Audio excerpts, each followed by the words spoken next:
Et à Montreuil-sur-Mer, est-ce la mer qui coule dans les veines des habitants? Eh bien non, car Montreuil-sur-Mer est situé dans les terres.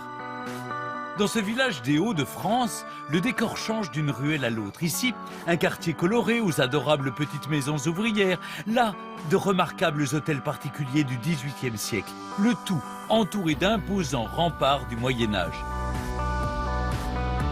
Karine, une spécialiste du patrimoine montreuillois, va tout nous raconter.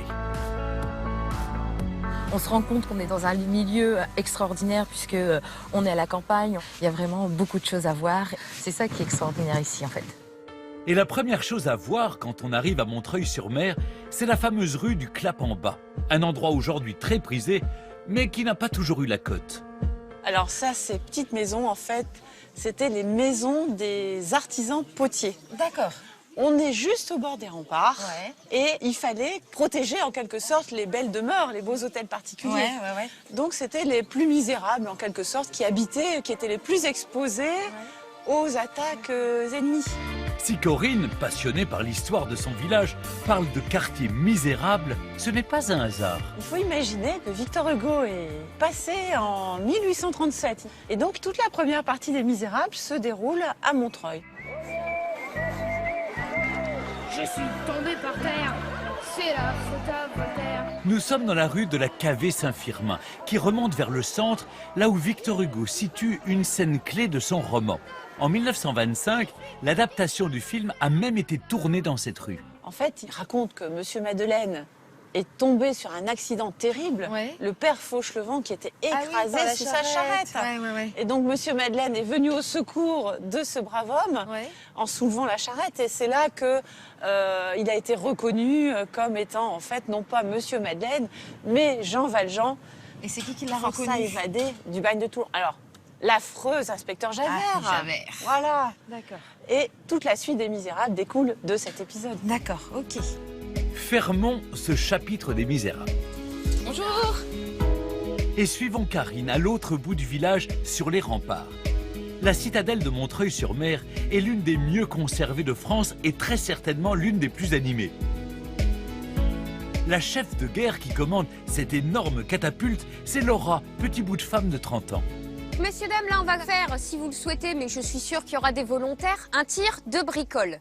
C'est une machine qui était essentiellement utilisée par les femmes, les hommes étant en général au combat, au pied des fortifications.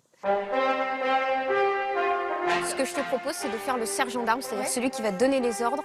Si c'est pour donner lancer les le tir ordres, de ça va, bricole. alors, ça va. Ça devrait aller? Oui, ça devrait aller. Ok, on y Je va. devrais m'en sortir. Alors, tu vas commencer par ramener le mât. Alors, au Moyen-Âge, on a des termes très imagés. En fait, en réalité, le mât s'appelle la verge. Voilà, donc je vais te demander de la descendre. Ok. Alors, Karine, pour être sergent d'armes, il faut une qualité. Il faut savoir compter jusque 3. Ça devrait aller. Ça devrait aller? Oui. 1, 2, On tend, 3. on tire et on recule. Savoir compter et surtout être vigilant. On recule. Quand cette arme gigantesque entre en action, c'est sauf qui peut. Et l'expression s'attirer des bricoles? Eh bien, ça vient exactement de là. cette machine. Alors, il faut imaginer que sur une machine comme ça, on peut faire un tir à la minute. Donc, effectivement, réussir à passer à travers les boulets, c'était déjà un exploit. Et il pouvait arriver qu'on se prenne des boulets et donc qu'on s'attire des bricoles. À Montreuil-sur-Mer, les boulets de la bricole ont coulé de nombreux navires. Cela peut paraître surprenant quand on sait que la mer est aujourd'hui à 10 km des remparts. Je laisse Jean-François, l'historien de la citadelle, vous expliquer tout cela. Tu vois, là, on est sur le chemin de Ronde et sur notre droite, c'est la vallée de la Canche. Ouais. Au Moyen-Âge, il faut s'imaginer que la mer pouvait rentrer jusqu'à Montreuil. Ah ouais. Les bateaux entraient dans un port, d'où son nom, Montreuil-sur-Mer. D'accord. C'est là où il y a tous les arbres, les marais et tout ça, quoi. Ouais, et D'accord. ce site, c'est un site très important pour le roi de France. Il a besoin de défendre sa ville et il va construire un château royal, puis il va le transformer en citadelle. C'est au XIIIe siècle que Philippe Auguste érige une première forteresse royale, modernisée par la suite par Charles IX, qui ajoute 5 bastions en forme d'étoile, le nec plus ultra des systèmes défensifs de l'époque. La mer a donc aujourd'hui cédé la place à des marais devant Montreuil. Des marais où l'on peut trouver des milliers de grenouilles, mais une seule grenouillère. Une véritable institution à Montreuil, tenue par Alexandre Gauthier. Salut Alexandre, ça va? Ça va Karine? Qu'est-ce que tu fais de beau? Écoute, je cueille de la pimprenelle, un peu de menthe, je cueille le reste dans le marais. Cet enfant du pays a fait de son établissement un restaurant très coté. Je cuisine ça avec des grenouilles rôties. Ouais. Si tu veux, je te montre. Bah ouais, avec plaisir. Alors, on cuisine. Les grenouilles des marais alentours ont longtemps été la spécialité du lieu. Le père d'Alexandre a œuvré ici pendant 30 ans. C'est mon papa. Enchanté. Enchanté. Et le moins que l'on puisse dire, c'est qu'il a vu passer quelques batraciens et pas que dans les assiettes. Mais dites-moi, toutes ces grenouilles, vous les avez toutes achetées? Eh non, ce sont des cadeaux de clients. Ah ouais? Voilà, qui les amenaient de leur voyage. Il y en a qui arrivent du Mexique, de partout. De partout. De partout. Ah, voilà. Sacrée collection. C'est un peu le musée ici. Un garçon part en vadrouille au bord d'un étang. Il attrape une grenouille qui dit en tremblant. À Montreuil-sur-Mer, des étagères au fourneau, c'est la fête à la grenouille depuis 110 ans. Moi j'ai des souvenirs d'enfants, des recettes de mon père avec de la grenouille, qu'on mangeait, qu'on sauçait avec les doigts, et qu'on se léchait les babines et les doigts. Bon, après. Donc, tu vois les herbes là, elles rôtissent en même temps. Voilà, on va goûter. Allez. Allez, je suis partie. Oh, c'est bon.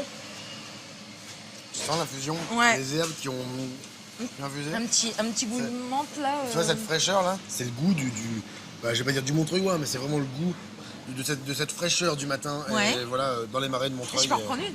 Attends. Surtout. Quel enthousiasme! Désolé Karine, mais vous allez devoir faire l'impasse sur le dessert. Vous êtes attendu pour une initiation au sport montreuillois par excellence, le jeu de qui à 9. Bonjour. Bonjour Karine, Vous allez bien? Et toi? Bah ouais, ça va bien. Oh là là, ça pèse son poids ça. Ouais. C'est fait en quoi? Bah en être. En hêtre. Ah oui, Ah d'accord. Mais on dirait qu'il y a des ferrailles. clous. Ouais, il y a des clous dedans. Et pourquoi faire? Alors bah, c'est pour donner du poids et la solidité au niveau du bois. La boule fait 12 kilos, donc il y a à peu près 4 kilos de clous. D'accord. Ah c'est pour ça que ça pèse. Ouais. Ouais. Ça va aller? Oui, j'ai de la force. Attention, hein. Ah bah écoute, viens pas.